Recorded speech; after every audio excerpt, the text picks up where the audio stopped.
Well, it's nice again to see so many familiar faces. I hope everyone is having a great start to their week. And I could not be more excited to be spending this time here with you today. And I promise you, as many of you as turn your camera on, the more people I see, the more energy you have, and ultimately the more I can give. So depending on where you are, good morning, good afternoon. And let me give you some more context before we get started, really on the purpose of this webinar. As I shared at the event with my little real estate sign from, I think now it's like 16 years ago, I'd spent my entire life learning through seminars and coaches. And I realized one of the biggest challenges that people had was, after you leave the seminar, what do you do? Right? Like, it's like, I have this great workbook, I have this great energy, but then like life happens, right? You have to get back to your clients and bidding wars, and people want to put properties on the market. And a lot of us were parents, and now we're with our kids, and it gets very overwhelming. And, one of the things that as an organization is most important to us is that you're able to take the things that you make an investment in and show up in your business.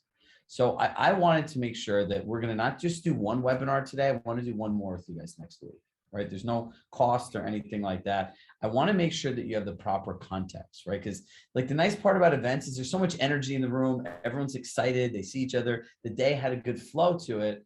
But that's also the challenge, right? We have like this novel of a 97-page workbook that we could all spend a lot of time in.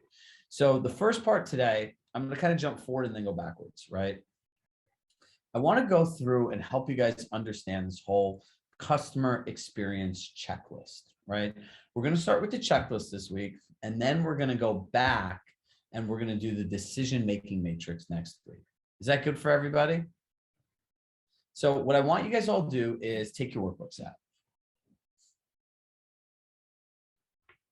and flip to page 40.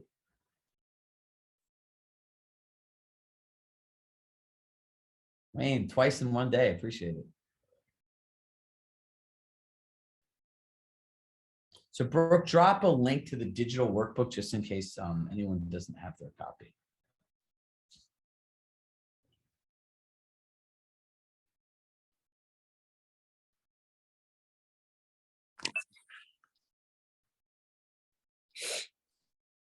All right, so one of the most important things in doing this is understanding how to think through it, right? Who here has ever spent a lot of time working on something, had good intention, good energy, put all the efforts in and didn't get the result they wanted? I think everyone could raise their hand, right? So one of the most valuable things that I want to share with you today is understanding how to change that, right? What got us here is not what's going to get us to the next place. Meaning you have to look at the same set of information, the same set of data, the same things that you've been doing and think through it differently, right? So write this down. The two things, right? The two things that will have the greatest impact on your business and life is your ability to connect with people, right? Build rapport, page 40, and explain the market. Those are the two biggest areas. Because think about it. If you're able to connect with people in a meaningful way that makes sense to them, meet them where they are, and ultimately you can share the market, you're not owning it, right? As we spoke about, and you could share it with them in a way that makes sense to them. Will you only end up with the right clients? Yes. Will you have clients that have a better customer experience because you're meeting them where they are? Absolutely. So if you look at page 40, the first part's the buyer consultation, right? And we're going to start going through the left side of this column. It says asking the right questions. In our company, we have this process. It's called the Med-C. Now, we came up with this process during COVID, and it's what I believe are the 4 human drivers that people have to make any decision. So when you showed up here today, there was something that motivated you to be here, something that you were excited happening as a result. There was an expectation of what this experience would be like. There were past disappointments that you had in any kind of coaching session, webinar, going to events that played a decision in whether you decide to come here or not. And a concern, is this worth my time? Am I really going to get something out of it, right? Like that whole second guessing thing. Every human being has those 4 drivers. So if you look at yourself as a consumer, right? When you go somewhere and someone really addresses why you went there, meets your expectations, really goes through your disappointments and makes you feel good that they're not going to be repeated, and really understands those concerns, second guesses, or those hidden objections. You ever sit there with a salesperson and you're just like, yeah, I'll take it. And you really don't know why you're going to take it. It's because those 4 human needs were met. Every buyer has that need. And the reality is, before you get into this, now think about it. If you say to somebody, why are you moving? When do you want to move by? And what's your budget? Depending on the tonality, is that accusatory? It could be, right? Is that very valuable information? Absolutely. But it needs to come after you actually understand what a person wants, right? I always used to joke around and say, moving is like taxes. It's something you have to do, but not something anyone really gets excited and wants to do, right? So like, asking people, what makes this the right time to make a move? Like, as a result of moving, what are you excited about happening? Bring them to the pleasure point of why they're doing it, right? Then the second question is, what are your expectations of a broker you partner with? Let them tell you. In buying real estate or hiring any service provider, have there been any disappointments in service? The reason we ask this, April, is because we want to make sure that we know what has happened in the past so we don't avoid it, so we can avoid it. And the last one is, do you have any concerns based on your research and expectations and goals of buying a home in this market? And you listen to that, right? Now, once you understand those things, do you know exactly the conversation to have with your clients? Yes or no? Is it very simple to ask those questions? Those questions are not on page 40 because they're not part of our event. But if we find a video and we dig it up, I have Brooke look for one of our MedC videos. I can share that with you on our platform where we have all of our information. Now, look, now I'm going to the next part, right? Hey, I also have just some things that are more like housekeeping of like, ideally, when do you want to live? When do you want to move by? Is there anything that's important to your date? Is there any number that you want to make sure we work within, right? Asking somebody what their budget is or any number that you want to work within, stay within, not exceed, it's a whole different question, right? And then ultimately their why they're moving has already been addressed in their motivation. Now, that is the first part of connecting with somebody. Now do you see why I wanted to do this all with you guys today, so you have the right information to do this? So now I want you to, in the whole effort of having you think through this differently now I want you to go to your workbook and actually put a score. How good are you at meeting people where they are and asking the right questions to start out with a buyer?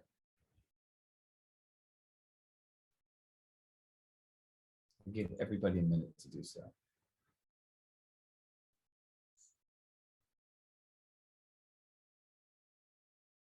I get excited when people like these questions because I actually made them up myself. So it's always fun to see what you do works. And, I see Matt Kirby Smith on here. I see David Saba on here. They have been using these questions for like 2 years from when we started in COVID, and they both had incredible results. And that's really where all this stuff came from, right? Like during COVID, I called it the communication economy. And we'd literally sit there and I would force these nice gentlemen to role play day after day after day after day. And we would do them live on our coaching calls, and they got really good at it, right? So wherever they go now, they can very easily build rapport with anyone. So Sophie, you can go anywhere and ask anyone these questions and you'll automatically be in rapport with them. So think of it like this. You're a chef. All the things that you have to offer in your service, all the things you have for Compass are your menu. But think of asking these questions of understanding, is somebody vegan? Are they paleo? Are they in the mood for fish? Are they in the mood for steak? You don't know what to give somebody unless you're A, a mind reader, or B, you ask them. I think the latter of the two is better. So I want you to really grade yourself for the score. There are no 10s in these. Don't put a 10. 10 means that there's no room for improvement.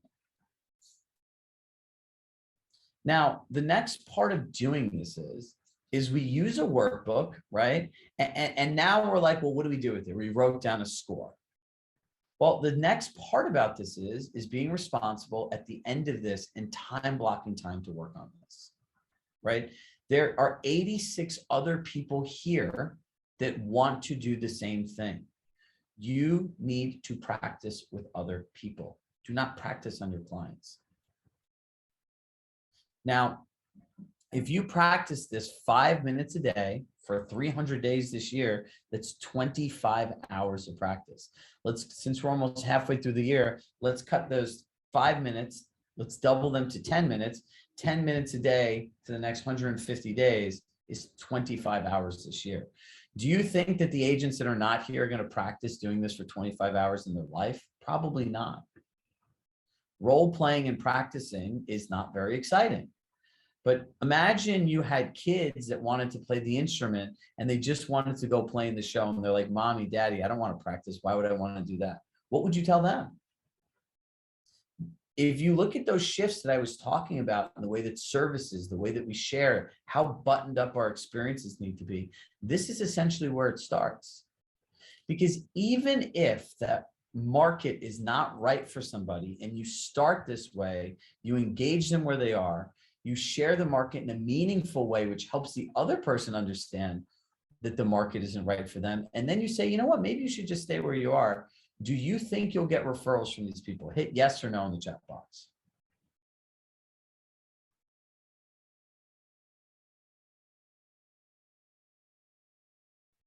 Yes.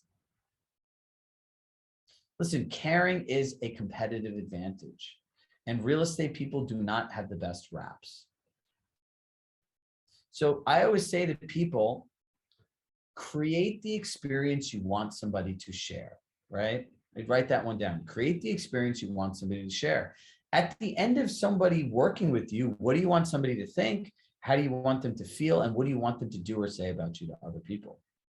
And that's what your service is based on, right? Think, feel, do. But we work very transactionally in the way that we do this stuff, so we never think about the whole thing.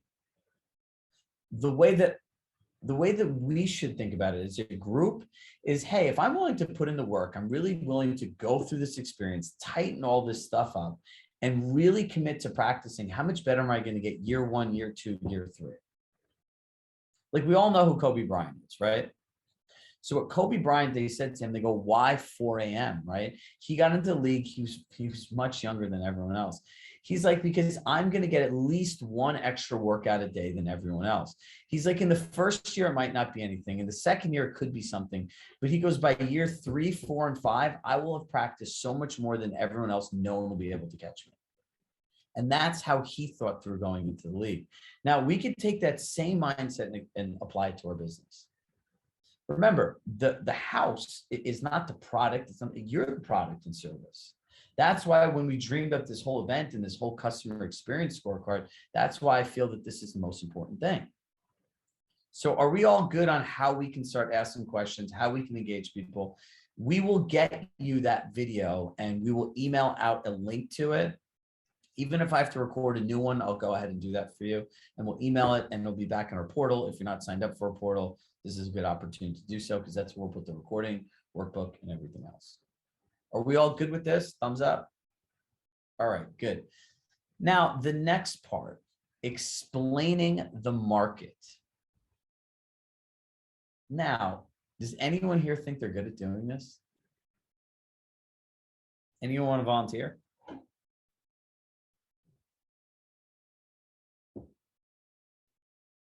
Fine.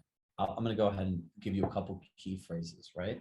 Put some of the key phrases in the chat that you hear, right? Like, I don't want to overpay.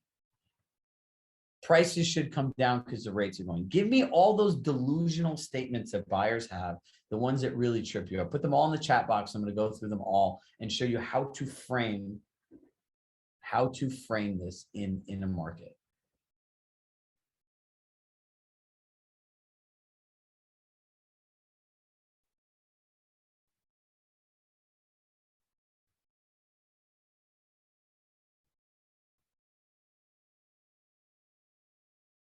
Okay.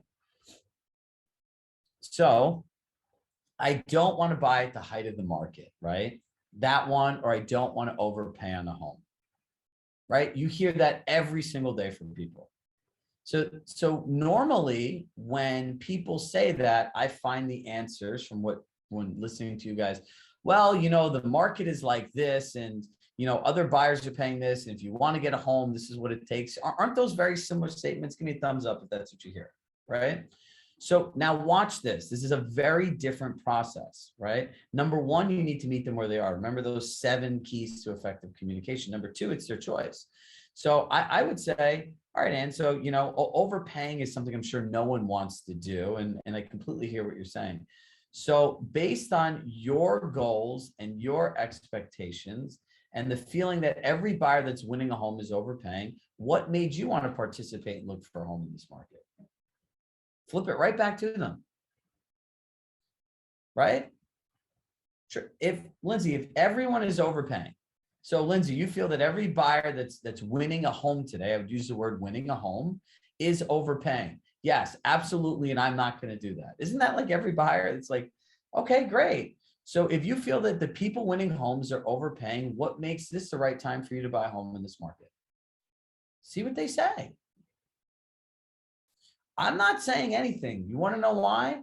I don't own the market. I'm not like explaining it, like defending it. It's their choice. And then after that, the next way to pivot is this. You could say, okay, if you feel buyers are overpaying, let's take the time, right? You want to acknowledge that you're taking the time to do this. Let's take the time to look at the market data through the eyes of your goals and your expectations. Let's look at it through the eyes of your goals and expectations. Now, can this person really argue with you at all at this point? No. What are they really going to say? Eventually, you're going to get them to a point that says they're going to have to pay for the house. There's only 3 outcomes that comes out of this. Outcome number 1, they get a clear understanding of the market and they're willing to enter the market, know what it takes to win. Number 2, they're like, wow, this market's really crazy, but if I found the perfect home, I'm willing to pay these prices. Or number 3, let's evaluate if this market's even right for you, and let's look at renting or staying where you are additional year. Whichever 3 of those outcomes work best for you, let's go through each scenario and decide together which one you'd like to do. Can anyone be mad at you? Does that feel combative at all? Does that actually feel better to have that conversation with somebody? Instead of saying, well, you need to do 19 bids and all these other things. This is a very different way of doing real estate. I call this human. You're just talking to people. You need them to understand in the context of their values, their beliefs, and the way that they see the world, that this is either right or wrong for them. Now, how do you explain market data? It's like matching colors, right? If it's a sold house and you're in a subdivision, I need to find 4 purples, right? Now, again, you need to figure out what they're thinking, right? So here are 2 different statements. Statement number 1. As you can see, these homes have sold in 7 days, 3 days, and 5 days, and the market is very competitive and moving quickly. Is that something you could see yourself saying to somebody? We could all nod our heads yes, right? Instead, I would point to the thing and I'd say, Sophie, how many days did that sell for? 7. And how many days did that sell for? 3. How many days did that sell for? 5. So based on what you're seeing, do you think this is a competitive market that's moving quickly or no? Or just say, based on what you see, what do you think the status of the market is? Oh, it's moving quickly. Great. Let's look at what buyers are willing to pay versus what sellers are asking for. I'd write that one down. Let's look at what buyers are willing to pay versus what sellers are asking for.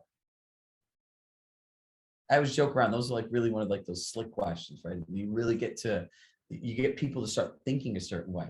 Questions prompt thoughts. When people answer questions on their own, they internalize the information differently, subconsciously, than when you just tell them, right? When someone tells you something, there's reluctance to it.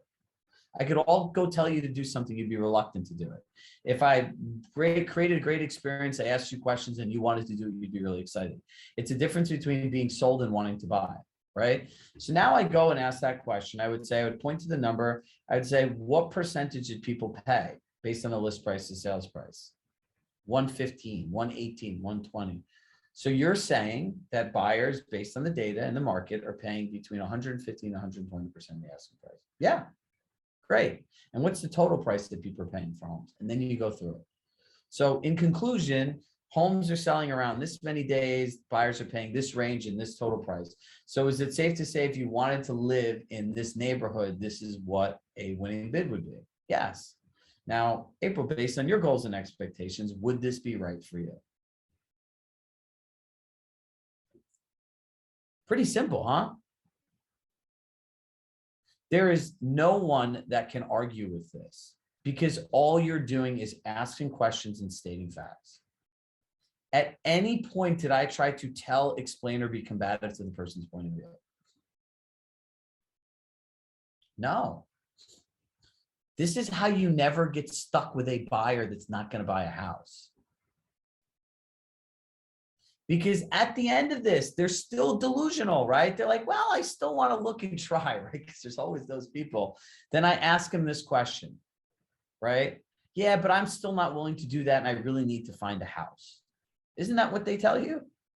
So you would turn around and say to them, I understand that you feel that all these prices are inflated and anyone playing this number is setting themselves up for a potential financial catastrophe in the future. And the guy's gonna be like, yeah, so you get it. And you're gonna say, if you were selling a home, would you be willing to take less if this was the data that you were looking at and what other buyers are willing to pay? And they're gonna say no. So do you think someone might do the same for you? No. Practice, practice, practice. Now, let's all be honest and do this together. Let's grade ourselves and drop your grade on explaining the market in chat. Whoever would like to share.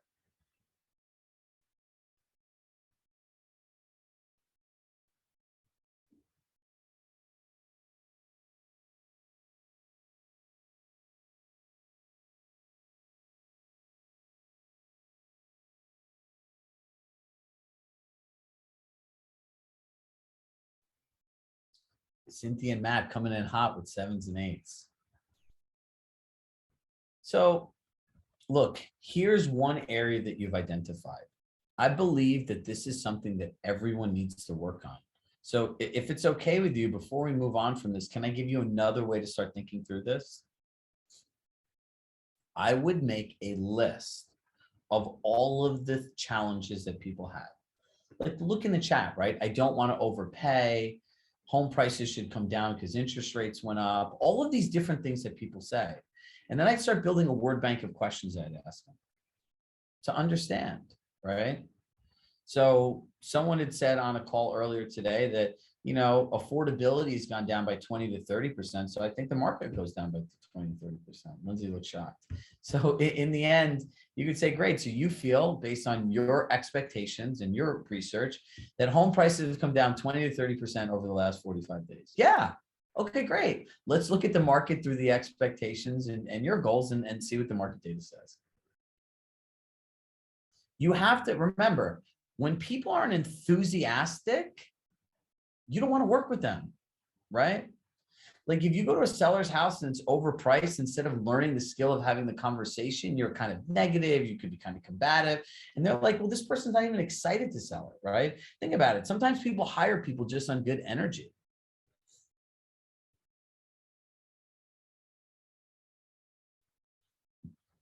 What do you mean after the CMA? This is part of like the CMA, right? If you're doing this for sellers, we're just doing this for buyers because I find buyers is a area that people are wasting a lot of time. And it's a very, look, I'll be the first one to share this with you based on all the coaching conversations I have. This is a very difficult conversation to have with people, right? It's all jokes aside. To sit there and explain to someone, to nicely tell them that their view of the market and the world is wrong. That's what you're telling them. And that you don't want to take them out unless they're realistic. And this is the only process I found to really help get people there where the people could thank you in the end of it, regardless of how it turns out. We all should be more diligent in helping people understand that some people have no business buying a house right now. Right? On January 22nd, yeah, show them, don't tell them. On January 22nd, a $3,500 mortgage payment will get you about $804,000. Today, it gets you about $640, some change like that. That's a big difference. right? So now affordability is way down, right? So the next area is explaining multiple offers. Now, yes, we'll upload the chat with the recording. Now, multiple offers. You should explain to people if they have financing in an area, do your research, how many properties are selling at cash.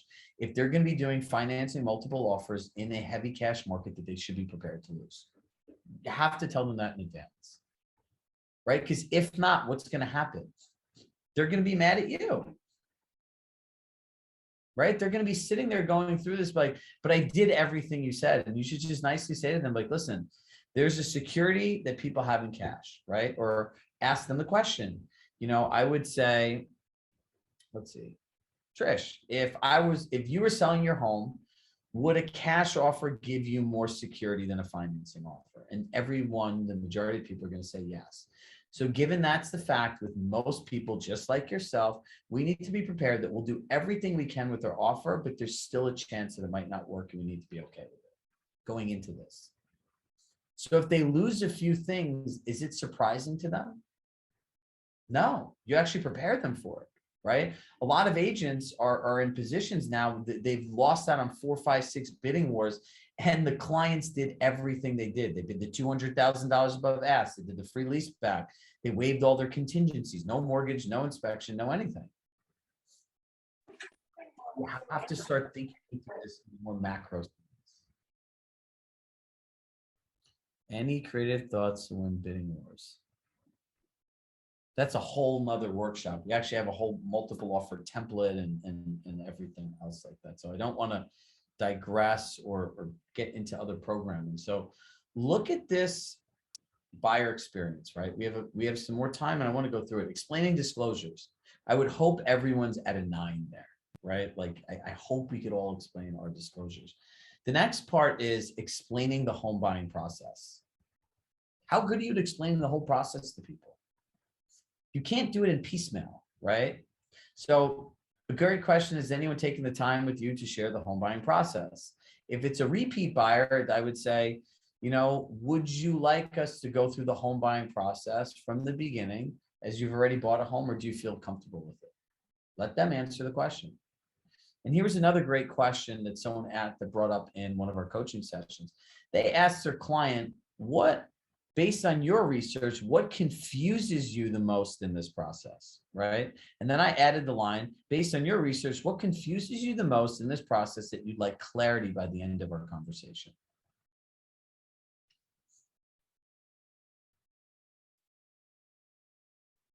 They don't know what they don't know. Exactly. It's asking them questions to make them realize they don't know. I remember there's this window person that I've referred to a ton of people, and his windows literally are half the price of like Home Depot and anything because he's a wholesaler. But the problem with Alan is when he goes places, he's from like the 1980s in his sales approach. And he says, everyone gets the presentation. And literally people can't stand it. I go, Alan, no one wants to hear your presentation. Nobody. I've used the windows. My mom and dad have used the windows. My brother's used the windows, and 50 other people have recommended you. They're already sold on your presentation. He insists on doing it. He's like, I don't know why they didn't buy from me. I go, because you're there for 2 hours. They didn't want to hear your stupid presentation, but you insisted on vomiting on it. But they paid more money for the window. I'm like, don't you realize? And it's the same thing with us. We need to understand what they want before we share all of our information. We are way too excited to share all the stuff we have. Right? It's like when you come home after a long day of working, your kid wants to play their musical instrument, tell you about school and everything else. You're like, whoa. It's the same thing with our clients. Well, I have private exclusives. Let me tell you about a collection. We have to slow it down a little bit. And that's why grading this is really important. A buyer questionnaire and how you share your vendors is how you wrap all this up. Now, I realized that in the last 30 minutes, I went through a lot of information. But this is what this was all about, right? So I want to leave the last 15 minutes here for Q&A and kind of give you what are your next steps, right? So your next steps are go through and grade this, right? Put in your grades. Then the next thing is, remember at the end of your workbook, it said action items and completion dates, right? You should time block time today, if you have not, in taking all of those dates and all of those things and putting them in a spreadsheet. So you become aware, and there's a central location that's just not your workbook and all those back pages on how to do this. Remember, I shared with you guys in my email that I believe that seminar learning and event learning is a skill. This is the skill, and this is how you do it. So you want to compile all the information you have, right, in the end, and now you want to put it in a spreadsheet. Remember, the notes that you have on the pages are kind of like anchors to bring you back to where you were in that moment, to remember what you're writing about in the context of you, your life, your business, and personalize it, right? So we're going to score. We're going to organize our accountability. And the third thing is find the most important sections. Make sure remember the two most important things are explaining the market and asking the right questions, and start time blocking time daily. I don't care if it's 15 minutes or 10 minutes, something, 5 minutes, and start practicing. And if you say you don't have time, go on the screen time section of your phone and just borrow time from all the crap that you waste on there. Believe me, in your text messages, in your emails, and there's always that circle of death on Instagram.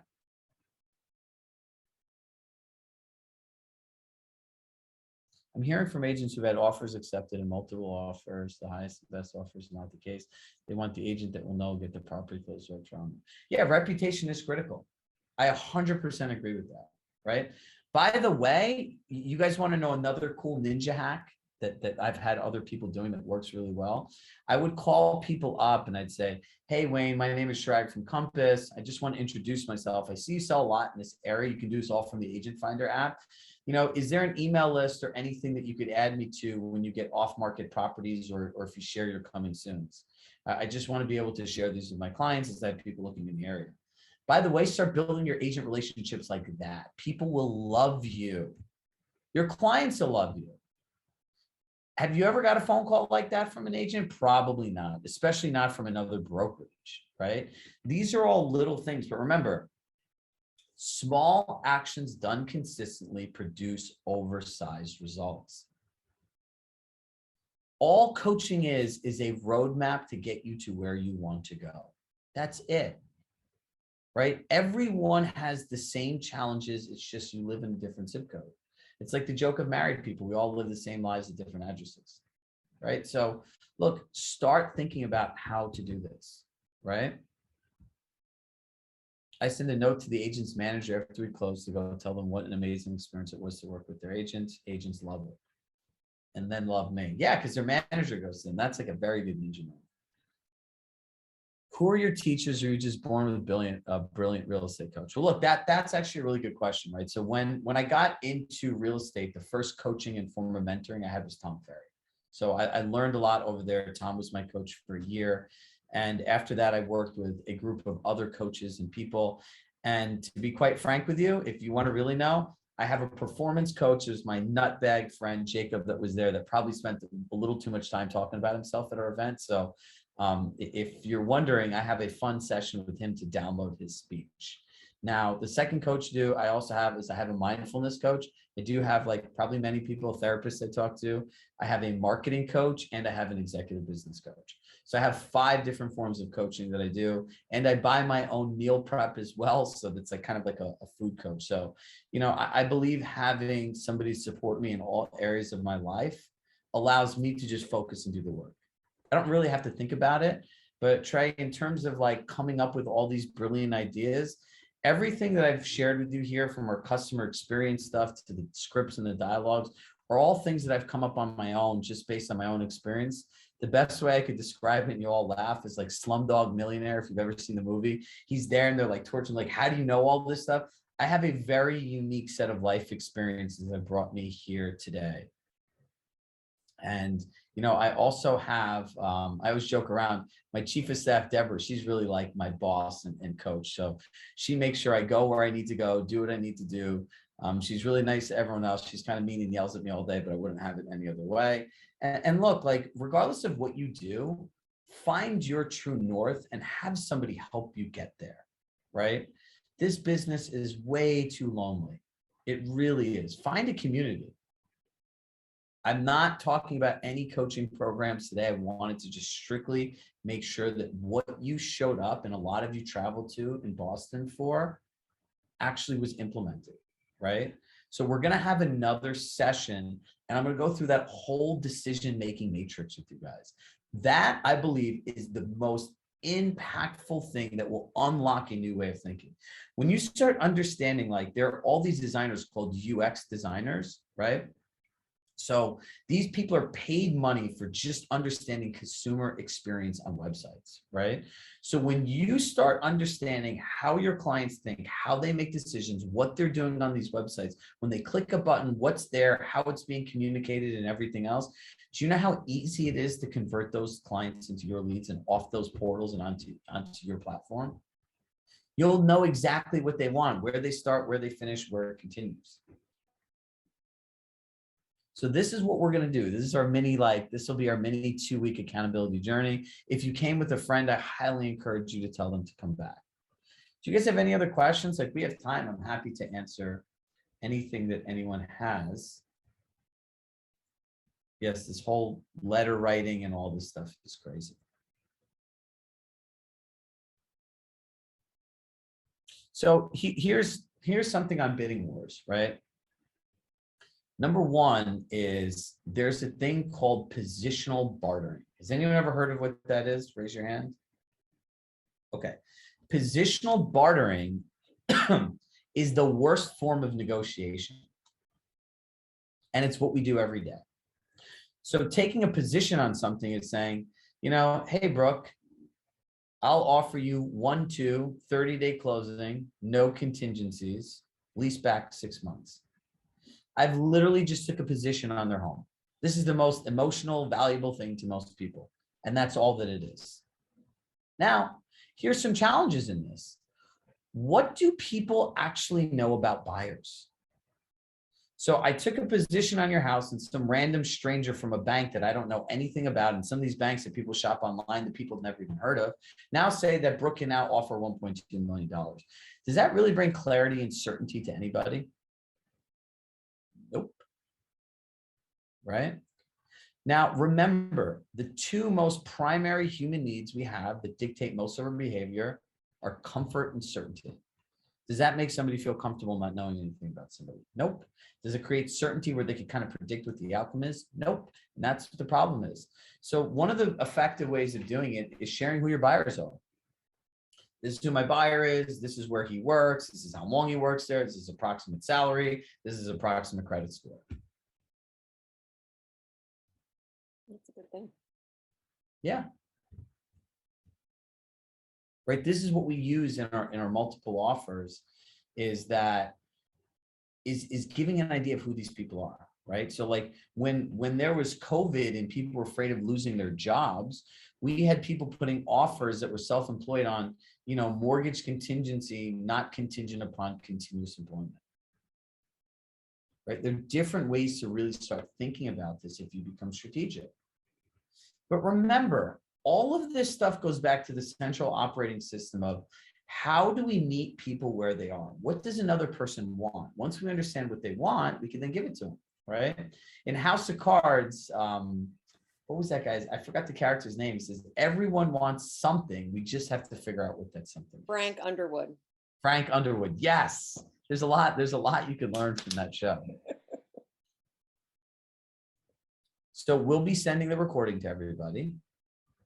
We will find the MedC video this weekend and we'll also post on our platform. Okay, so that is somebody on my team telling you how it's going to go. So I'm not going to say anything that conflicts.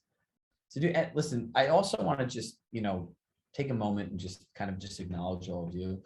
Look, thank you for making the trip to Boston, all your thoughtfulness, energy, kind words that all of you shared with your sales managers, colleagues, and ultimately just giving us an opportunity to be part of your life, right? Like, you could have chose to be anywhere in the world and you chose to spend time with us in Boston. You chose to spend time with us here. And I would say time is your greatest investment. So I just wanted to say thank you for that. And look, we're here to help you, right? I hope you got one thing out of today amongst many, is that we truly do care that this stuff is actually used in your life. We're not into giving information that people don't use. To the core of my being, like I was on a stage and everything else, this is who I am. I just care about people and I want everybody to win. So take this information, please practice. Please put the time block in your calendar. Please organize everything into that one Google sheet and put the dates on it, and give yourself some space and don't be so hard on yourself. If you miss a date, you miss a date. At least you have something to go back to. Make a 1-hour CEO meeting with yourself a week where an hour you work on your business. What are my accountabilities? What's my schedule? How am I planning my week ahead? What do I really need to do?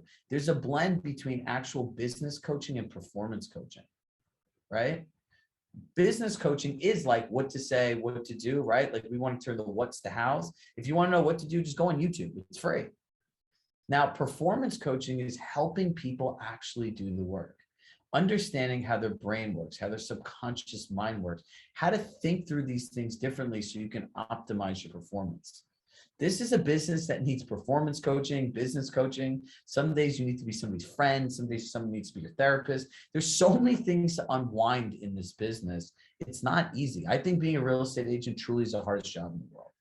Every other job is much simpler than this.